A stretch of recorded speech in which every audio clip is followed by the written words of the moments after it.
In my film, I deliberately used the conventions of the psychological drama genre to communicate the protagonist's internal conflict. I adopted a slow pace and used tight close ups, particularly on the phone screen, to create a sense of intimacy and obsession. These close ups allow the audience to focus on small details such as notifications and facial expressions, which reinforces the character's emotional dependency on his device. I also used the low battery notification as a narrative disruption. The sound design included both diegetic and non-diegetic sounds, and the use of a trans-diegetic sound in the start of the film where the background clicking sound turns out to be the typing of the student on his phone. In many dramas, a character's world is threatened by an external event. In my film, that world is digital and it breaks when the phone dies. However, I also challenged common conventions surrounding technology in media. Many contemporary film presents smartphones as tools of connection and empowerment.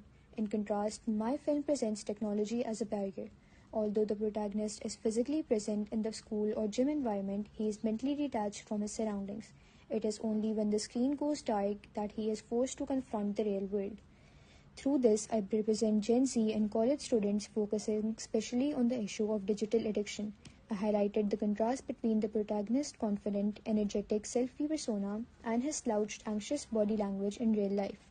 This visual contrast symbolizes the pressure young people feel to perform online. The female character represents reality and genuine human interaction. Her presence shows how difficult it can be to break through someone's digital isolation.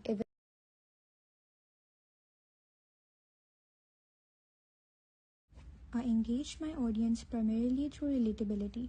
Many viewers, especially students, have experienced the anxiety of a dying phone battery or the sensation of a phone vibration.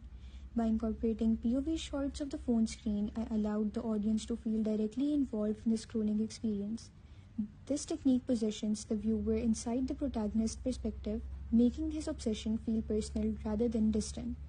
If distributed as a real media product, my film would be suitable for short-form digital platforms such as TikTok, Instagram Reels, or YouTube. Additionally, the film could be submitted to student film festivals or included in mental health awareness campaigns as a short public service announcement.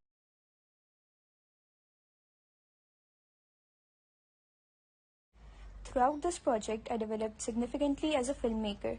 In cinematography, I moved beyond basic wide shots and began using camera angles with clear meaning. For example, I used a low-angle shot during the gym selfie scene to make the protagonist appear confident and powerful in his online identity. In contrast, I used high-angle shots when he sat alone after the phone died, making him appear smaller. This shows my growing understanding of visual symbolism. In terms of directing, I learned how to guide actors to express emotion without dialogue.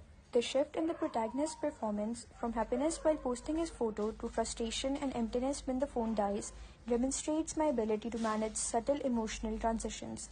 Since my film relies heavily on visual storytelling rather than spoken lines, performance direction was crucial.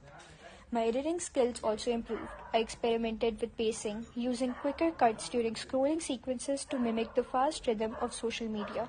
Once the phone dies, I deliberately slowed the pace and included longer and quieter shots to emphasize isolation and discomfort. This contrast in rhythm strengthens the psychological impact of the narrative. Technology was not only a production tool in my project but also the central thematic focus of the narrative. I intentionally integrated hardware, software, and online platforms in ways that reflected the film's message about digital dependency. In terms of hardware, I used a smartphone both as a prop and as a symbolic storytelling device. Additionally, I used iPhone 17 to ensure high quality camera work, which helped me create shallow depth of field in certain shots, visually isolating the protagonist from his surroundings. During post-production, I used CapCut Pro to refine and edit my work, and I used Canva to make my poster. I carefully added diegetic sound effects such as notification clicks and the low battery alert to intensify tension. I also manipulated pacing through editing, creating faster rhythms during scrolling sequences and slower and more static shots once the phone dies. Color grading was another key technological decision. I enhanced saturation and brightness during the online moments to reflect the artificial vibrancy of social media. In contrast, I muted the tones of the real-world scenes to emphasize realism and discomfort.